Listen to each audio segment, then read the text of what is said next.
Good evening, everyone. So, guys, how are you? How is everybody? Everybody ready for Christmas? Before I get into this video, I just want to mention something that we were talking about on last night, on the live stream last night. I started the live stream by saying I think right now we're heading to a place where Christmas markets, Christmas is all going to come to an end in the United Kingdom, and it's slowly going to be eroded in the West. Now, this obviously comes on the backdrop of, the ridiculous attack that happened in Germany. Not only that, there's more Christmas markets being cancelled in the United Kingdom now. They're putting this down to weather, and if that's true, then fair enough. But I suspect there's a lot more to it than that.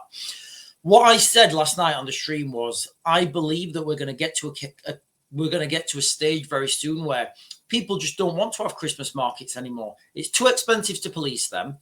Which means that the cost for the stall holders has to go up so high because they're subsidizing the policing, and the costs from those stalls have to go up so high. So the consumers, the people walking around with their families, their costs are so high as well. Now, this is it's simple economics. If the police are having to add extra resources, extra bollards, all this other stuff to protect people, that's going to have a knock-on effect to the consumer. Those people who are buying burgers, who are buying whatever from those, from those stalls on that market. So I think very soon that we're going to have that situation where people just don't go. The Christmas markets fail. And when those Christmas markets fail, there will be another demographic take that place at Christmas time.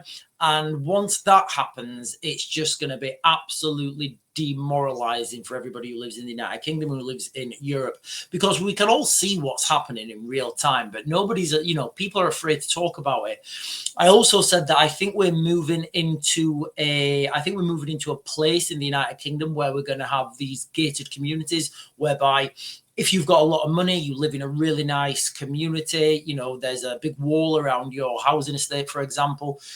Inside those housing estates, there might be a garage, a couple of shops, just basic stuff that you need for everyday use. And then there would be a security guard on that gate, and only people with the correct access would be able to, to make entry. More money you've got, the better estate you live on. The less money you've got, the worse estate you live on. That's the way I think we're going in the United Kingdom.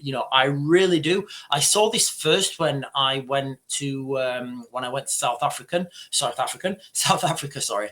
And, I thought, wow, you know what? That is a really weird way those guys are living. But now I'm starting to see this in the United Kingdom. And is it just me, or are all new housing estates built this way? There's a few new housing, I'm right. I didn't mean to think about this, so I'm doing it off the top of my head. There's probably 1, 2, 3. There's probably 4 developments right now within a couple of miles of where I live, housing developments. And from what I can see, each one of these housing developments only have one entrance and one exit. I think that's because these things are getting geared up to be, gated communities. But anyway, I saw a video today on GB News posted a video on X. Now, I've not seen this video. I'm going to share it with you now. I'm going to share it with you now in real time so you can get my reaction and we can talk about this together. Now, let me just... because it is weird how last night we was talking about this on the live stream, and then today BGB News are talking about this in real time. Let me make this big. Right. Is the word Christmas cancelled? Now, this would be the first step to cancelling Christmas. So we've just come down to what is described as London's big Christmas market. The only problem is, they've called it a winter come together. So my challenge now is to find...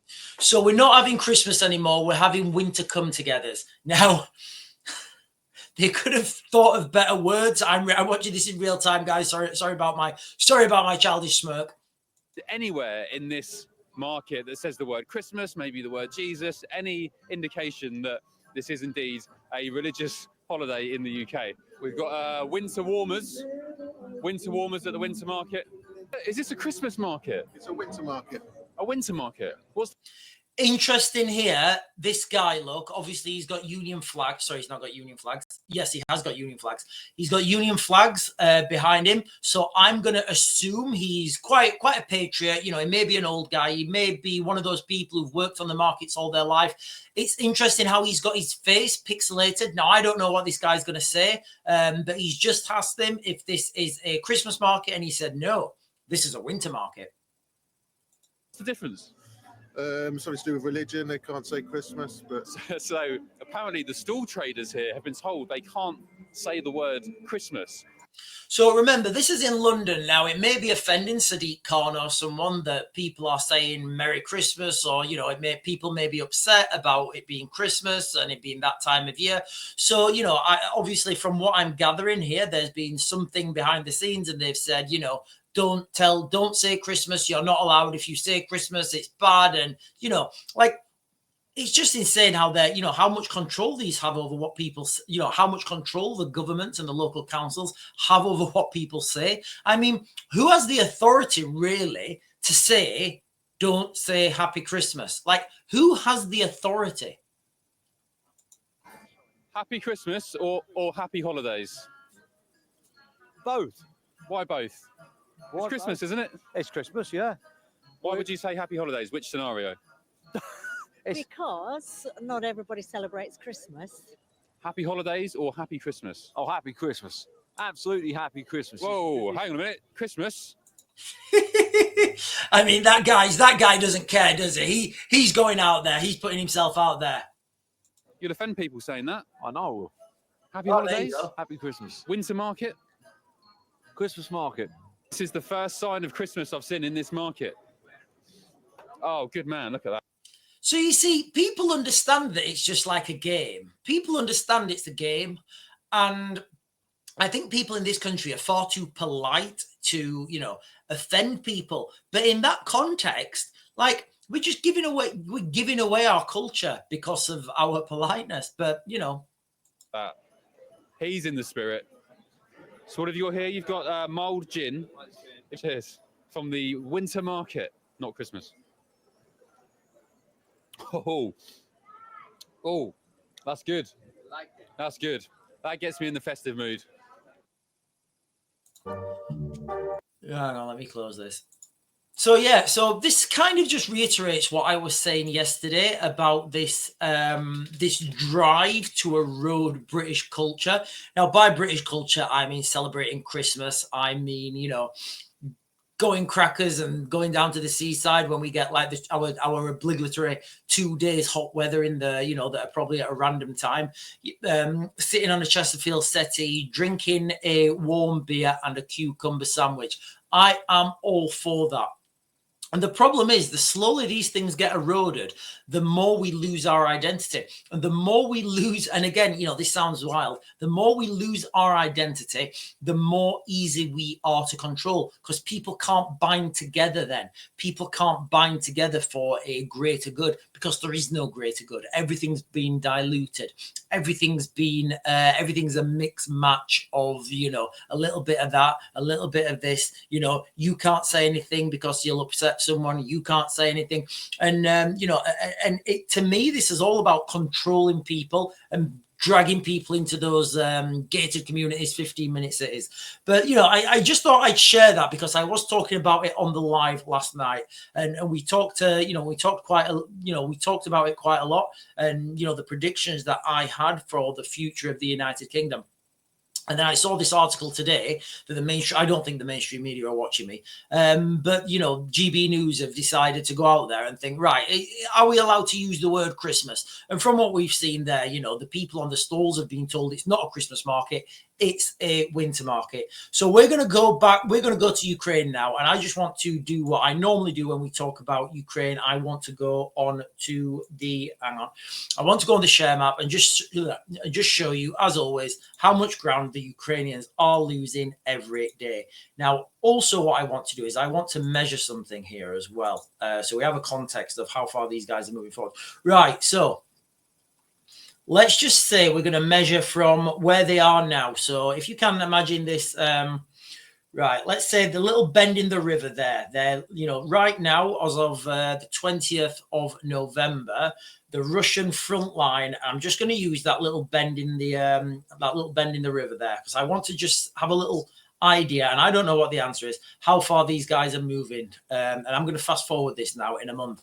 I don't know if this is going to be a long distance or a short distance. You know, it might be, you know, it might not be that far. But what I want you to do is just look how far the Russians are moving every day. So I'm just going to, every click is a day.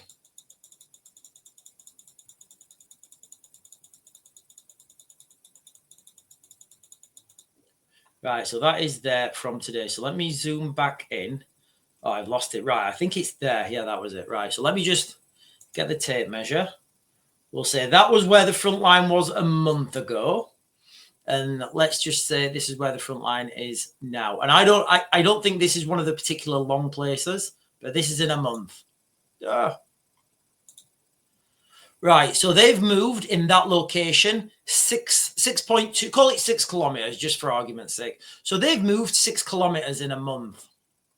Now, I know that doesn't sound much, but when you look at this whole front line, you know, this whole front line that the Russians have got, 6 kilometers in 10 different places is 60 kilometers. You know, that is a big distance every month. And, you know, there really isn't anything stopping the Russians, you know, there really isn't anything stopping the Russians pushing forwards now. The latest news from the ground in Ukraine is that the North Koreans are getting ready to send more troops. A headline out today. Ukraine-Russia latest. Kiev says North Korean troops using fake IDs have suffered 1,100 casualties in the Kursk region. North Korean soldiers are using fake identification documents to hide the fact Moscow is using foreign forces in its war against Ukraine, Kiev has claimed. Ukrainian special forces said in a statement that they have recovered documents from 3 North Korean soldiers in the region of Kursk, which they say IDs them as being Russian. So the North Koreans then, obviously from what we can tell, the Russians are giving them fake ID that makes them look, you know, makes it look like they're Russian, Russian citizens. Also, we've got this as well, more rhetoric about boots on the ground. And this is from tomorrow. This is from today, actually. So Starmer and Zelensky, so this is literally from 6 hours ago. Starmer and Zelensky discuss troop training in coal. This is from today, guys, okay? So this is literally breaking news. Breaking news, boots on the ground is inevitable. Starmer and Zelensky discuss troop training in coal. Sir Keir Starmer, do we call him sir? I'll just read it. Sir Keir Starmer spoke to Volodymyr Zelensky on Monday morning, and the UK and Ukrainian leaders agree on the importance of refining the UK's training offer for Ukrainian armed forces to further bolster Ukraine's ability on the battlefield. Remember, listen, you know, if you guys have been following my channel, the world is heading towards a global conflict on an industrial scale. The United Kingdom is going to take the lead in Ukraine, in the east of Europe, against the Russians. The United States will have their conflict in the Middle East, invading Iran. Earliest they can do that is March 2026. According to a readout of the call issued by Number 10 on Monday, during the call, President Zelensky reflected on the situation on the front line in Ukraine and the need to ensure Ukraine could degrade. Remember, they're not talking about winning now. They're not talking about taking back the land. They're talking about degrading them, because that's what I think they're doing right now. I think the Ukrainians understand that they can't win. So what they're trying to do is they're just trying to degrade them as much as they can, take out as much, you know, critical infrastructure as they can, because when boots on the ground happens, that's going to be, that's going to be the Ukrainians' chance for a big push. So I'll just read that again. They both reflected on the situation on the front line and Ukraine and the need to ensure Ukraine could degrade Russian forces for the long haul. And what do we think the long haul is? Do you think the long haul is a global conflict of an industrial scale? What happens in Ukraine in the coming weeks and months matters to Europe and NATO, and it was vital President Putin's ambitions fail in Ukraine, the leaders agreed. The readout added, the leaders discussed Operation Interflex, which, the UK-led training mission for Ukrainian recruits, and agreed the importance of refining its offer to further bolster Ukraine's ability on the battlefield. Now, I've been saying this for such a long time. I've been saying this is coming, and I've been documenting it. One thing that you get with training is operational mentoring. Now, if you're going to give these Ukrainians like 3 months or something on the range, I don't know, doing section attacks, learning how to move as a individual, that's American, individual fire team and section, then you need somebody who can use sections on the ground. Now that takes years of experience, and the Ukrainians don't have years of experience. Now, it doesn't matter. What I mean by that is they don't have years of experience operating with sections. What they have is years of experience doing whatever they can on the front line and working how their military has been working in the past. But the problem is, it's kind of like, let me think of an analogy. If you work, I don't know, wherever you, the people, it's kind of like giving somebody, I don't know, a chainsaw when they're used to using a butter knife, and saying, oh, they both cut stuff. Yes, they do, but they are both totally different. It's kind of like giving a 4x4 driver a Formula One car and saying, oh, you can go and drive that fast. And no, they're two totally different systems. Fighter jet and a cargo plane, totally different. Okay, I got there in the end. So whilst the Ukrainians do have a lot of experience and a lot of operational experience, what they don't have is that tactical experience using sections, using platoons, in conjunction with air support, indirect fire, in conjunction with drones, which I guess would be indirect fire or air support, whichever category you want to put that in. So that's why you're going to need operational mentoring. So that would be your section commander trains up a section of 8, or I don't know how these guys are configured. Might be 10, could be 12. It doesn't really matter. They would train those guys up themselves, and the incentive to train those guys well is you're going to be going out on the ground with them. So that would be part of operational mentoring, and under that training umbrella. And then, as soon as those boots on the ground, you're going to get more mission creep until it's just a fully blown war. But I feel getting boots on the ground needs to happen fast. And it needs to happen fast, because if it happens slowly, people may push back against it. If it happens slowly, there may be, diversions, something else may happen. And right now, I feel everybody's agreed that boots on the ground is an inevitability. So it has to happen fast. There's it's like pulling a plaster off. Makes no sense dilly-dallying. You just need to get this done, get the boots on the ground, and then look for, starting to train these guys up. Also, in another article that I will put in the, I'll put this in the description, National Service would cut youth crime, says SAS veteran.